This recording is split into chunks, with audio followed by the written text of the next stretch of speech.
Hello students, नमस्कार। समस्त को स्वागत digital Odisha classroom YouTube channel को। आज आम तुम सप्तम श्रेणी साहित्य चैप्टर नंबर 6 महान विप्लवी माधव सिंह यही विषयटी आलोचना करवा। यही जो विषयटी को लिखिंट किए ना ये विषय लेखक है कि वीरेंद्र महांती। समस्त जानीपार गोटे बढ़िया सुंदर स्वाधीनता संग्रामी जड़े माधव सिंह विषय यही विषयटी बहुत सुंदर भाव में आलोचना कराई। चलो प्रथम विषय को आलोचना करने पूर्व ये सुंदर विषय को लिखिथिबा वीरेंद्र महांती लेखक विषय चलो एबे आलोचना करवा। लेखक परिचय एठी देखंतु समस्ते वीरेंद्र महांती एक फोटो देछि ता तळे लिखा छै केते 1959। 1959 माने कोन से जन्म होइतिले केबे ए 1959 मसिया रे। बुझी पारलो समस्ते। चलो एबे हमें तांको विषय आउ किछि जानिबा। कोन देछि ना समसामयिक ओडिया शिशु साहित्यक मानक मध्य रे वीरेंद्र महांती जने सुपरिचित स्रष्टा। एठी जो लिखा छै कि नै समसामयिक ता माने कोन ता माने हला कोन वर्तमान समय रो। बुझी परछो कि नै वर्तमान समय रो ओडिया तो हला एडी कोन समसामयिक माने कोन हला वर्तमान समय रो। बुझी पारलो समस्ते। वर्तमान समय रो ओडिया शिशु साहित्यक मानक मध्य रे वर्तमान शिशु माने कोन छोट पिला मानक पई जो माने गल्प कविता लेखंती तांको हमें कोन शिशु साहित्यिक बोली कहिथाउ। तो वर्तमान टाइम रो जते जण अछंती तांको मध्य रे वीरेंद्र महांती कोन जने सुपरिचित स्रष्टा। से आम पिला मानक पई कविता गल्प प्रबंध जीवनी प्रवृत्ति प्राय 30 पुस्तक रचना करिसंती। तन्मध्यरु थुकुलु थुकुल था कविता ग्रंथ पाई राज्य साहित्य एकाडेमी पुरस्कार तथा रुमकु झुमा कविता ग्रंथ पाई केंद्र साहित्य एकाडेमी रो बाल साहित्य पुरस्कार लाभ करिसंती। बुझी पारलो समस्ते। शिशु हसिले दुनिया हसे पुस्तक हिंदी भाषा रे अनुदित होई सर्वभारतीय स्तर रे पुरस्कृत होईछि। साबास ठेकुआ अजा दिने मजा कथा कहिले गल्प पुस्तक ब्लैक टाइगर जागुआर शिशु उपन्यास कोन एई मोर प्रिय जन्मभूमि ठियापुची नारंग कविता पुस्तक कोन कोन जयराज गुरु विश्व गुरु पद्म विभूषण केळुचरण महापात्र जीवनी तांकर केतोटी विशिष्ट रचना। बुझी पालो समस्त तांको लेखा गुडा कोन कोन समस्त टिके मन रखि दबो। देले कोन हबो तमे जे लॉन्ग क्वेश्चन लिखिबो प्रथमे कोन लेखकक विषय जदि तमे लिखिबो लेखाटी तमर बहुत सुंदर हबो। क्वेश्चन रो उत्तरटी बहुत सुंदर हेबो। समस्त जानि पारलो। तो ए विषय रे कोन देइछि एई जो विषय रे कोन देइछि ना महान विप्लवी माधव सिंह कर त्याग साहसिकता तथा देश प्रेमर परिचय एथिरे स्थान पाइछि। बुझी पारलो समस्ते। चलो अबे हमें विषय को आलोचना करिबा। महान विप्लवी माधव सिंह कौन है विप्लवी। फास्ट देखो कौन एठी गोटे टर्म अछि देखो विषय न ना कौन महान विप्लवी माधव सिंह। एठी गोटे टर्म अछि देखो विप्लवी। प्रथमे हमें जानिबा कौन विप्लवी का कहबा। विप्लवी कौन जिए अन्याय विरुद्ध रे संग्राम करंती तांको हमें विप्लवी बोली कहबा। बुझी पारलो समस्ते। तो माधव सिंह कौन जन लोकंक नाम जिए की अन्याय विरुद्ध रे संग्राम करुथिले। से जने किए स्वाधीनता संग्रामी आम ओडिशार स्वाधीनता संग्रामी। चलो एबे तांको विषय रे आलोचना करिबा। सेही तो समस्त जानि पारलो विप्लवी माने कोन जे अन्याय विरुद्ध रे संग्राम करंती। बुझी पारलो समस्ते। तो आज हमर कोन पार्ट नंबर 1 ए महान विप्लवी माधव सिंह एही विषय रो पार्ट नंबर 1। आज हमें कोन करबा एठू आरंभ करी कि केते जाय पढिबा देखो। पार्ट नंबर 1 ले हमें कोन करबा जो प्रथम रु आरंभ करके जो स्टार मार्क दिया जायछि 66 पृष्ठार जो स्टार मार्क दिया जायछि कोन होई पड़ी थांती एतकी पर्यंत आज हमें पढिबा। प्रत्येक दिन अल्प अल्प पढिबा बहुत भल से पढिबा। बुझी पारलो समस्ते। तो स्टार्टिंग रु हमें ए स्टार मार्क जाए पढिबा पूर्वरु हमर स्टेप 1 कोन जो माने मो क्लास रेगुलर देखो से माने जानिथिबे प्रथमे कोन करबा ए आरंभ रु से स्टार मार्क पर्यंत विषय मध्य रे जहा भी नूतन शब्द अछि प्रथमे चलो ताकू आलोचना करिबा। तापरे नूतन शब्द रा आलोचना परे हमें विषय को आरंभ करिबा। समस्त देखो मु कोन करछि ए जो स्टार्टिंग रु से स्टार मार्क मध्य रे जहा भी नूतन शब्द अछि तार गोटे लिस्ट बनै देइछि। जदि आउ किछि जदि तमे जानि पारुनो मते कमेंट सेक्शन ले लिखिथिबो मु समस्त को रिप्लाई देबी। बुझी पारलो। चलो हमें नूतन शब्द गुडी को आलोचना करिबा। प्रथमे कोन समसामयिक कोन कहिथिली मने अछि कि नै वर्तमान समय रो। तापरे कोन कहिथिली विप्लवी। विप्लवी माने कोन जिए अन्याय विरुद्ध रे संग्राम करंती। बुझी पारछो समस्ते। प्राण मूर्छा माने कोन हला ना जीवन देबा भली कठिन उद्यम माने निज जीवन को मध्ये खातिर न करी कि जे जो काम करे ताको हमें कोन प्राण मूर्छा बोली कहिबा। स्वाधीन चेता माने कोन जे कहार अधीन रे रहिबा को भल पाए नाही ताको हमें स्वाधीन चेता व्यक्ति बोली कहिथाउ।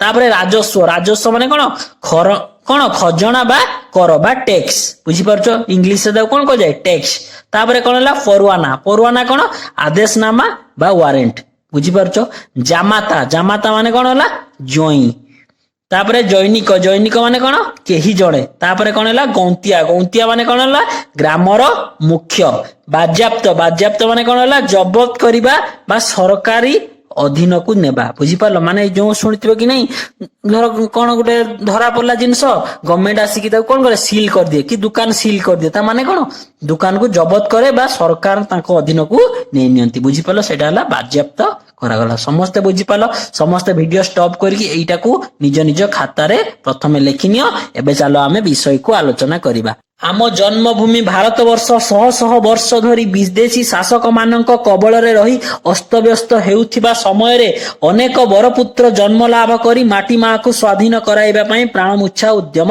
କରିଥିଲେ ମାନେ କଣ ଆମ ଜନ୍ମଭୂମି ମାନେ କଣ ଆମ ଭାରତ ବର୍ଷ ବୁଝିପାରିଲ ସମସ୍ତେ ଆମେ ଯୋଉଠି ଜନ୍ମ ହୋଇଛୁ ଯୋଉ ମାଟିରେ ଆମେ ଜନ୍ମ ହୋଇଛୁ ତାକୁ ଆମେ ଜନ୍ମଭୂମି କହିଥାଉ ମାନେ କଣ ଆମ ଭାରତ ବର୍ଷ ଆମ ଜନ୍ମଭୂମି ଭାରତ ବର୍ଷ ଶହ ଶହ ବର୍ଷ ଧରି ବିଦେଶୀ ଶାସକ ମାନେ କଣ ଇଂରେଜ ଏହିପରି ବହୁତ ବିଦେଶୀ ଶାସକ ମାନେ କଣ କରୁଥିଲେ ଏହାକୁ ତାକୁ ଆମକୁ କଣ ଶାସନ କରୁଥିଲେ ତାଙ୍କ କବଳରେ ଏହା ରହିଥିଲା ଏବଂ ସେମାନେ ଆମକୁ ଅସ୍ତବ୍ୟସ୍ତ କରୁଥିଲେ ଆମ ଉପରେ ଅତ୍ୟାଚାର କରୁଥିଲେ ଏହି ସମୟରେ କଣ ବହୁତ ବରପୁତ୍ର ଜନ୍ମ ଲାଭ କରି ମାନେ ଅନେକ ବୀରପୁତ୍ର ମାନେ ଏଇ ଭାରତ ମାତାର ବୀର ସନ୍ତାନ ମାନେ ଜନ୍ମ ଲାଭ କରି କଣ କରିଥିଲେ ଆମ ମାଟି ମାକୁ ସ୍ୱାଧୀନ କରିବା ପାଇଁ ପ୍ରାଣମୂର୍ଚ୍ଛା ଉଦ୍ୟମ କରିଥିଲେ ପ୍ରାଣମୂର୍ଚ୍ଛା ଉଦ୍ୟମ ମାନେ କଣ କହିଥିଲେ ଦେଖ ଜୀବନ ଦେବା ଭଳି କଠିନ ଉଦ୍ୟମ ବୁଝିପାରୁଛ ମାନେ ଆମ ଭାରତ ମାତାକୁ ସ୍ୱାଧୀନ କରିବା ପାଇଁ ସେମାନେ ତାଙ୍କ ଜୀବନକୁ ମଧ୍ୟ ଦେବାକୁ ପଛାଉନଥିଲେ କିଏ ଏଇ ବୀର ପୁଅ ମାନେ ବୁଝିପାରିଲ ସେମାନଙ୍କ ମଧ୍ୟରେ କିଏ କିଏ ସେ ବୀର ପୁଅ ମାନେ ଥିଲେ ନା ସେମାନଙ୍କ ମଧ୍ୟରେ କିଏ କିଏ ଥିଲେ ନା ଜୟରାଜ ଗୁରୁ ମଙ୍ଗଲ ପାଣ୍ଡେ ବୀର ସୁରେନ୍ଦ୍ର ସାଏ ଭଗତ ସିଂ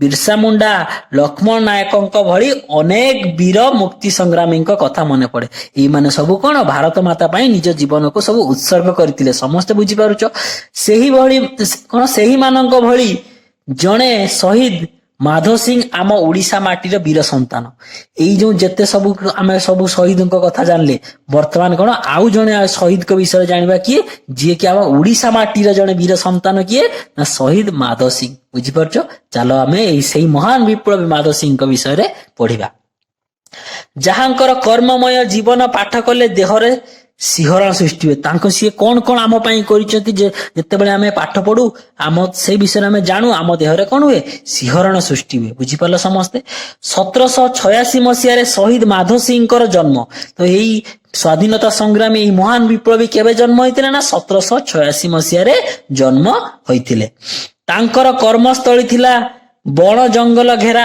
ଅଖ୍ୟାତ ପଲ୍ଲୀ ଅଞ୍ଚଳ ଅବିଭକ୍ତ ସମ୍ବଲପୁର ଜିଲ୍ଲାର ଘେଁସ ଗାଁ ବୁଝିପାରିଲ ତାମାନେ କଣ ସିଏ 1786 ମସିହାରେ ଏକ କଣ ବଣ ଜଙ୍ଗଲ ଘେରିକି ଥିବା ଗୋଟିଏ ଗାଁ ଯୋଉଟା କି କୋଉଠି ଆଗରୁ ସମ୍ବଲପୁର ଜିଲ୍ଲାରେ ଥିଲା ସେଟା ତା ନାଁ କଣ ଘେଁସ ଗାଁ ବୁଝିପାରିଲ ସମସ୍ତେ ମାନେ ଆଗରୁ 30ଟା ଜିଲ୍ଲା ନଥିଲା ଏବେ ସିନା ସମ୍ବଲପୁର ଏକା ଭାଗ ହେଇକି ବରଗଡ଼ ଏକା ହେଇଛି କିନ୍ତୁ ସେତେବେଳେ ଗୋଟିଏ ବଡ ଜିଲ୍ଲା ଥିଲା ସମ୍ବଲପୁର ସେହି ଜିଲ୍ଲାର ଘେଁସ ଗାଁରେ 1786 ମସିହାରେ ଏହି ଶହୀଦ ମାଧ ସିଂ ଜନ୍ମଗ୍ରହଣ କରିଥିଲେ ଏବେ ତାହା ବରଗଡ଼ ଜିଲ୍ଲା ଅନ୍ତର୍ଗତ ପଦ୍ମପୁର ଓ ପାଇକମାଳ ନିକଟରେ ଅବସ୍ଥିତ କଣ କହିଥିଲି ସେତେବେଳେ ଯେ ଗୋଟିଏ ବଡ ଜିଲ୍ଲା ଥିଲା ସମ୍ବଲପୁର ସେଇଗୁଡାକ ଭାଗ ହେଇକି ଯେତେବେଳେ ବରଗଡ଼ ହେଲା ବର୍ତ୍ତମାନ ଏଇ ଘେଁସ ଗାଁଟା ବର୍ତ୍ତମାନ କୋଉଠି ନା ଏଇ ବରଗଡ଼ ଜିଲ୍ଲାର କଣ ପଦ୍ମପୁର ଅଞ୍ଚଳର ପାଇକମାଳ ନିକଟରେ ଏଇ ଗାଁଟି ଅଛି ଏହି ଗାଁଟିର ଚତୁର୍ଦିଗ ପାହାଡ ଜଙ୍ଗଲରେ ପରିପୂର୍ଣ୍ଣ ଅର୍ଥାତ କଣ ଏଇ ଯୋଉ ଗାଁଟା ଘେଁସ ଗାଁର ଚାରିପଟେ କଣ ପାହାଡ ଆଉ ଜଙ୍ଗଲରେ ଘେରିକି ଅଛି ଏକ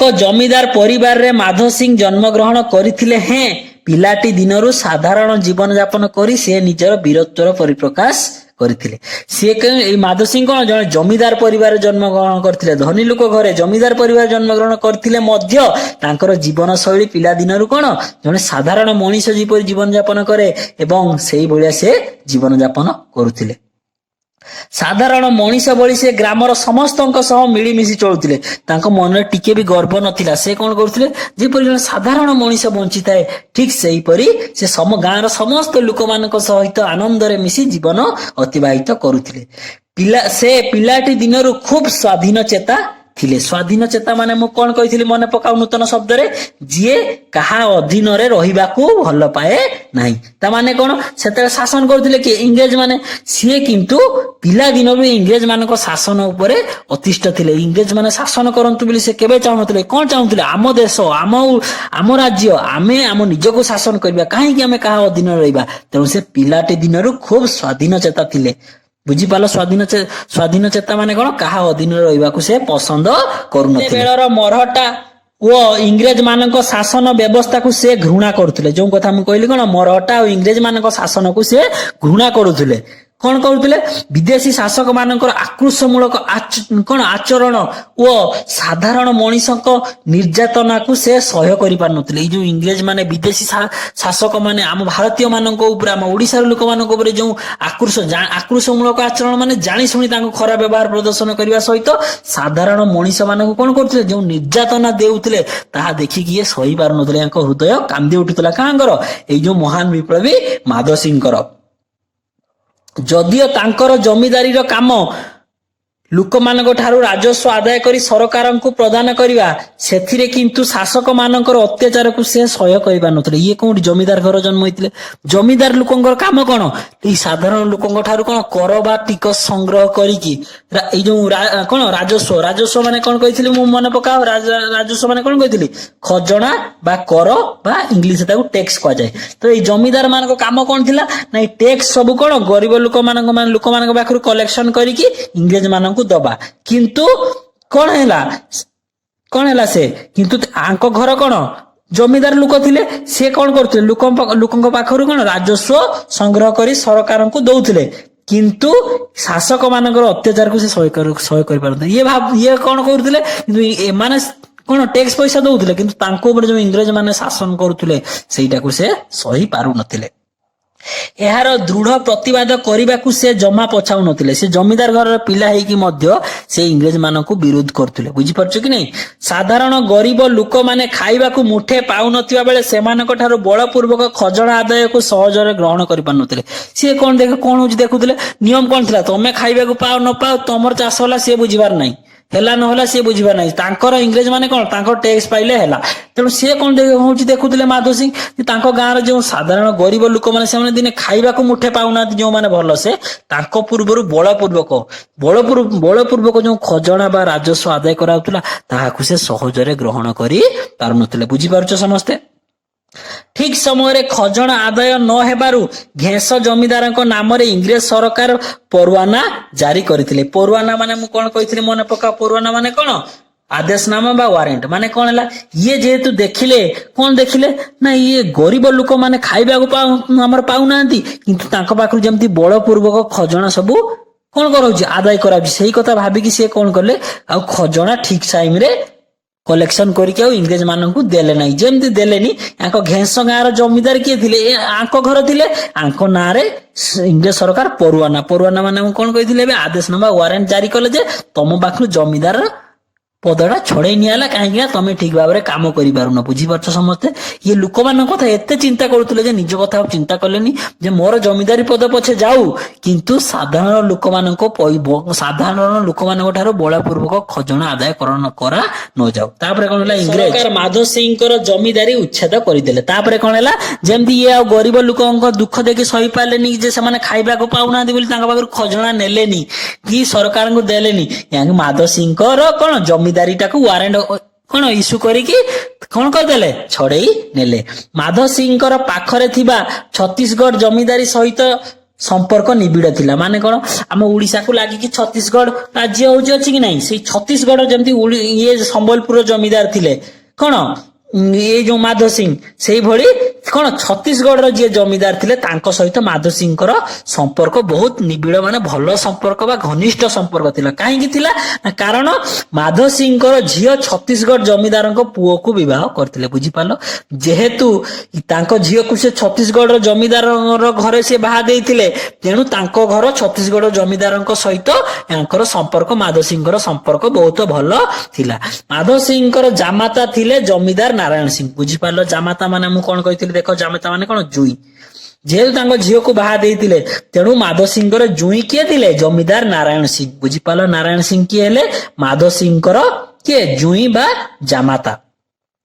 ନାରାୟଣ ସିଂ ଥିଲେ ଉଦାର ହୃଦୟର ମଣିଷ। ମାଧ ସିଂଙ୍କ ପରି ନାରାୟଣ ସିଂ ମଧ୍ୟ ଥିଲେ ଜଣେ ଉଦାର ଦୟାଳୁ ଲୋକ। ସିଏ ମଧ୍ୟ ଗରିବ ମାନଙ୍କ ଦୁଃଖ ସହି ପାରୁନଥିଲେ। ବୁଝିପାରିଲ ସମସ୍ତେ। ସେ ସମୟରେ କଣ ହେଲା, ବର୍ଷା ଅଭାବରୁ ସେ ଅଞ୍ଚଳରେ ଦୁର୍ଭିକ୍ଷ ପଡିଲା। କଣ ହେଲା ନା ସେ ଟାଇମରେ କଣ ହେଲା, ବର୍ଷା ଆଉ ହେଲାନି, ଯେମିତି ହେଲାନି ସବୁ ମରୁଡି ହେଲା, ଚାଷ ବାସ ଆଉ ହେଲାନି। କଣ ହେଲା, ଦୁର୍ଭିକ୍ଷ ପଡିଲା। ତାପରେ କଣ ହେଲା, ଲୋକମାନେ ଆଉ ଖାଇବାକୁ ପାଇଲେ ନାହିଁ। ଯେମିତି ବର୍ଷା ହେଲାନି, ଚାଷ ନହେଲା, ସେତେବେଳେ ତ ଏମିତି ସେଲୁ କାହିଁ ସେ କଣ ବୋରିଂ କରିକି ପାଣି କାଢି ପାରୁନଥିଲେ ଲୋକ, ଏଇ ବର୍ଷା ଉପରେ ନିର୍ଭର କରିକି ଚାଷ କରୁଥିଲେ। କଣ ହେଲା, ଲୋକମାନେ ଆଉ ଚାଷ କରିପାରିଲେନି, ଖାଇବା ପାଇଁ ପାଇଲେ ନାହିଁ। ନାରାୟଣ ସିଂ ସେଠାକାର ଜୈନିକ ସେଠ ମାଖନଲାଲଙ୍କୁ ଖାଦ୍ୟ ଶସ୍ୟ ଧାର ସୂତ୍ରରେ ଦେବା ପାଇଁ ଅନୁରୋଧ କରିଥିଲେ। ଜୈନିକ ମାନେ ମୁଁ କଣ କହିଥିଲି ମନେ ପକାଅ, କଣ କହିଥିଲି, କେହି ଜଣେ ମାନେ କଣ, ସେଇ ଅଞ୍ଚଳରେ କେହି ଜଣେ ସେଠ ମାନେ ବହୁତ ଧନୀ ବ୍ୟକ୍ତି କିଏ ଥିଲେ ନା, ସେଠ କିଏ, ମାଖନଲାଲ। ସେ କଣ ଧନୀ ବ୍ୟକ୍ତି ଥିଲେ, ତାଙ୍କ ପାଖରେ ବହୁତ ଖାଦ୍ୟ ଶସ୍ୟ ସେ କଣ ସଂଗ୍ରହ କରିକି ରଖିଥିଲେ। ତେଣୁ କଣ ହେଲା, ଇଏ ସେଇଠୁ ଯେମିତି ଲୋକମାନେ ସବୁ କଣ ଖାଇବାକୁ ପାଇଲେ ନାହିଁ, ସେଇଠୁ ନାରାୟଣ ସିଂ କଣ କଲେ, ସେଇ ଏଇ ଯୋଉ ସେଠ ମାଖନଲାଲଙ୍କୁ କହିଲେ, କଣ ତମ ପାଖରେ ଯେଉଁ ଅଧିକ ଖାଦ୍ୟ ଶସ୍ୟ ଅଛି ଆମକୁ କିଛି ଧାର ଦେଇଥାନ୍ତୁ, ଯେମିତି ଲୋକମାନେ ଆରାମରେ ଖାଇପାରିବେ। ବୁଝିପାରିଲ। ମାତ୍ର ପରିତାପର କଥା, କିନ୍ତୁ ଦୁଃଖର କଥା କଣ ହେଲା ଯେ, ସେଇ ଯୋଉ ସେଠ ମାଖନଲାଲ ସିଏ କଣ କଲେ, ଇଂରେଜ ମାନଙ୍କ ପ୍ରରୋଚନାରେ ମାନେ ଇଂରେଜ ମାନଙ୍କ କଥାରେ ପଡିକି ପ୍ରଥମେ ଦେବେ ବୋଲି କହିଥିଲେ ଖାଦ୍ୟ ଶସ୍ୟ, ତାପରେ ଆଉ ଦବାକୁ ମନା କରିଦେଲେ। ଫଳରେ ଖାଦ୍ୟ ଅଭାବରୁ ପ୍ରଜାମାନଙ୍କର ଅତ୍ୟନ୍ତ ଦୟନୀୟ ଅବସ୍ଥାକୁ ଦେଖି ନାରାୟଣ ସିଂ ସେଠଙ୍କ ଭଣ୍ଡାରରୁ ଜୋର ଜବରଦସ୍ତ ଖାଦ୍ୟ ଶସ୍ୟ ଆଣି ପ୍ରଜାମାନଙ୍କୁ ବାଣ୍ଟିଥିଲେ। ବୁଝିପାରିଲ। ମାନେ କଣ ହେଲା, ଇଏ ଫାଷ୍ଟ ଦେବେ କହିଥିଲେ, ତାପରେ ଇଂରେଜ ମାନେ ୟାଙ୍କୁ କହିଲେ କଣ ନା ଦିଅନି, ଇଂରେଜ କଥାରେ ପଡିକି ଇଏ ଆଉ କଣ କଲେ, ଖାଦ୍ୟ ଶସ୍ୟ ଦେବେନି ବୋଲି କହିଲେ। ତେଣୁ ଇଏ ଯେତେବେଳେ ତାଙ୍କ ଜୋଇଁ କିଏ, ତାଙ୍କ ଆମର ମାଧ ସିଂଙ୍କ ଜୁଇଁ କିଏ, ନାରାୟଣ ସିଂ ଯେମିତି ଦେଖିଲେ ଲୋକମାନେ ଆହୁରି ଖାଇବାକୁ ପାଉନାହାନ୍ତି, ସିଏ କଣ କଲେ, ଜୋର ଜବରଦସ୍ତି ଲୋକମାନଙ୍କୁ ନେଇକି କଣ କଲେ, ତାଙ୍କ ଶସ୍ୟ ଭଣ୍ଡାରରୁ ସବୁ କଣ ଖାଦ୍ୟ ସବୁ ଆଣିକି ଲୋକଙ୍କୁ ଦେଇଦେଲେ। ବୁଝିପାରିଲ ସମସ୍ତେ। ତାଙ୍କ ଜୁଇଁ ମଧ୍ୟ କଣ ଥିଲେ, ବହୁତ ଉଦାର ବ୍ୟକ୍ତି ଥିଲେ। ଏଇ ଘଟଣାକୁ କେନ୍ଦ୍ର କରି ଇଂରେଜ ସରକାର ଜମିଦାର ନାରାୟଣ ସିଂଙ୍କୁ ଜେଲ ଦଣ୍ଡରେ ଦଣ୍ଡିତ କରିଦେଲେ। ଏଇ ଯେମିତି ଯାଇକି ଜୋର ଜବରଦସ୍ତ ଖାଦ୍ୟ ଶସ୍ୟ ନେଇ ଆଇଲେ, ତାଙ୍କ ଜୁଇଁ ମାଧ ସିଂ ଜୁଇଁ କିଏ, ନାରାୟଣ ସିଂଙ୍କୁ ନେଇକି ଜେଲ ଭିତରେ ଇଂରେଜ ମାନେ ରଖିଦେଲେ। ପ୍ରଜାର ହିତ ପାଇଁ କାମ କରିଥିବା ଜାମାତାଙ୍କୁ ଇଂରେଜ ସରକାର ଦଣ୍ଡିତ କରିଥିବା ହେତୁ ମାଧ ସିଂ କ୍ରୋଧାନ୍ୱିତ ହୋଇ ପଡିଥିଲେ। ଦେଖିଲେ ତାଙ୍କର ଜୁଇଁ ଯେ କିଏ, ସିଏ କଣ କରିଥିଲେ ନା, ନିଜ ପାଇଁ ଚିନ୍ତା ନ କରିକି ଯୋଉ କଣ ପ୍ରଜା ମାନଙ୍କର ହିତ ପାଇଁ କାମ କରିଥିଲେ, ତାପରେ ବି ଇଂରେଜ ସରକାର ତାଙ୍କୁ ଯୋଉ ଦଣ୍ଡ ଦେଲେ, ଏଇ କଥା ଦେଖିକି କିଏ, ମାଧ ସିଂ ପୁରା କ୍ରୋଧାନ୍ୱିତ ମାନେ ରାଗି ଗଲେ। ବୁଝିପାରିଲ ସମସ୍ତେ। ସେତେବେଳେ ଘେଷ ଜମିଦାରୀ ସମ୍ବଲପୁର ରାଜ୍ୟ ଅଧୀନରେ ଥିଲା। ମାନେ ତାଙ୍କ ଘେଷ ଗାଁ ଟା ଏବେ କଣ, ସେତେବେଳେ କଣ ସମ୍ବଲପୁର ଅଧୀନରେ ଥିଲା। ଇଂରେଜ ସରକାର ଏକ ବିଜ୍ଞପ୍ତି ପ୍ରକାଶ କଲେ ଯେ, ସମ୍ବଲପୁର ଅଧୀନସ୍ଥ ସମସ୍ତ ରାଜା ଜମିଦାର ଗୌନ୍ତିଆ ନିଜ ନିଜର ରାଜସ୍ୱ ପ୍ରଦାନ କରି ସମ୍ବଲପୁର ଠାରେ ଇଂରେଜ ମାନଙ୍କ କାର୍ଯ୍ୟାଳୟରେ ଦାଖଲ କରିବେ। ବୁଝିପାରିଲ।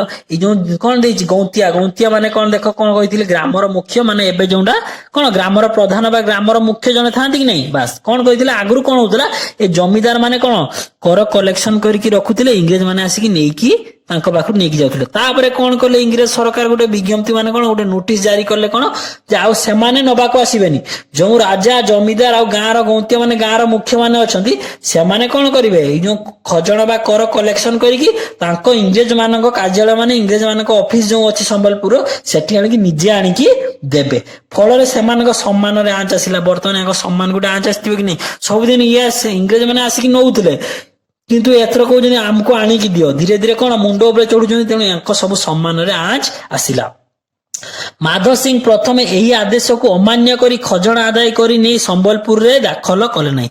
ମାଧ ସିଂ କଣ କଲେ, ସିଏ ଜମିଦାର ଘର ଥିଲେ, ସିଏ କଣ କଲେ ନା ଆମେ ନେଇକି ଦବାନି କହିକି ସିଏ ଆଉ କଣ ଲୋକଙ୍କ ପାଖରୁ ଖଜଣା ଯୋଉ ନେଲେ, ତାକୁ ନେଇକି ଯାଇକି ସମ୍ବଲପୁରରେ ଆଉ ଦେଲେ ନାହିଁ।